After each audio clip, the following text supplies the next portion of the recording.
লিল্লাহি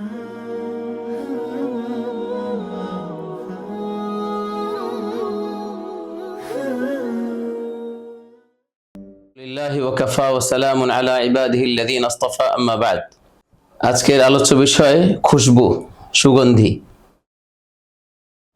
সুগন্ধির ব্যবহার ইসলামের শুরু থেকেই তো ছিলই। ইসলামের আগেও আরব জাতির মধ্যে সুগন্ধির ব্যবহার ছিল।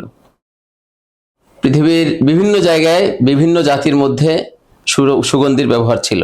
ইসলামের অনেক আগে, হাজার হাজার বছর আগেও সুগন্ধির ব্যবহার ছিল।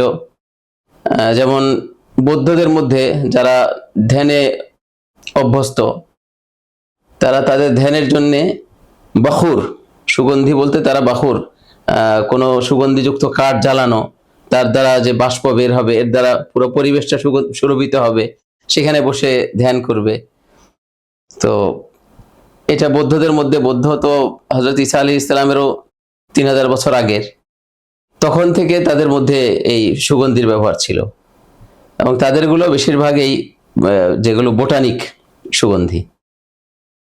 আর ইসলামের আগে আরবদের মধ্যে সুগন্ধির যে ব্যবহার ছিল, এই বিষয়ে ওরিয়েন্টালিস্ট যারা, প্রাচ্যবিদ, তারা মুসলমানদের ব্যাপারে, ইসলামের ব্যাপারে তো তাদের হাজার প্রশ্ন আছে, তারা হাজার প্রশ্ন করে, হাজার সন্দেহ ঢোকানোর চেষ্টা করে।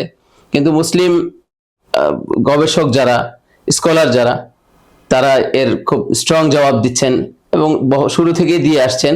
এখনো পর্যন্ত তাদের এমন কোনো কথা নেই যা টিকে গেছে, এবং কিয়ামত পর্যন্ত টিকবে না ইনশাআল্লাহ।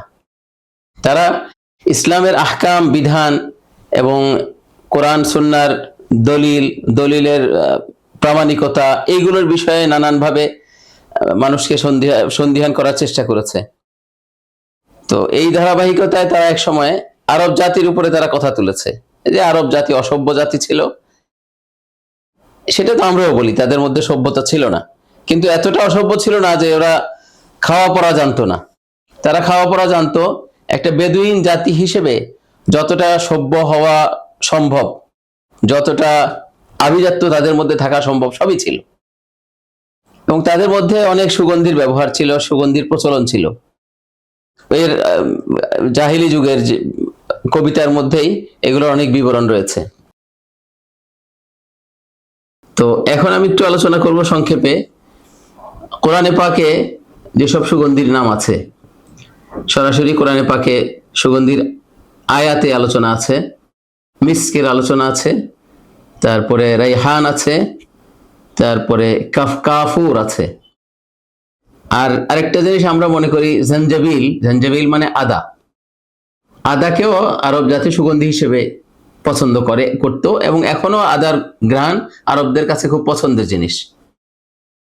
তো কোরআনে পাকে আদার কথা, জান্নাতের পানীয়র মধ্যে আদার মিশ্রণ থাকবে, এই আলোচনা যেখানে এসছে সেখানে তাফসিরে আছে যে আদার উল্লেখ করা হয়েছে একটা মশলা হিসেবে, আবার আদার উল্লেখ একটা সুগন্ধি হিসেবে। একটা সুগন্ধি হলো যেটা বাইরের সুগন্ধির জন্য মানুষে ব্যবহার করে, আর একটা হলো খাবারের সুগন্ধি, সুগন্ধিযুক্ত খাদ্যের মধ্যে যে খাবারের গন্ধটাই এমন যে খাবার তাকে একজন ব্যক্তিকে আকৃষ্ট করে। তো আদার গন্ধটা এমন যেটা একজন ব্যক্তিকে আকৃষ্ট করে, লেবুর ঘ্রাণটা যেমন ব্যক্তিকে আকৃষ্ট করে। তো এই ঘ্রাণগুলোর আলোচনাও কোরআনে কারিমে আছে।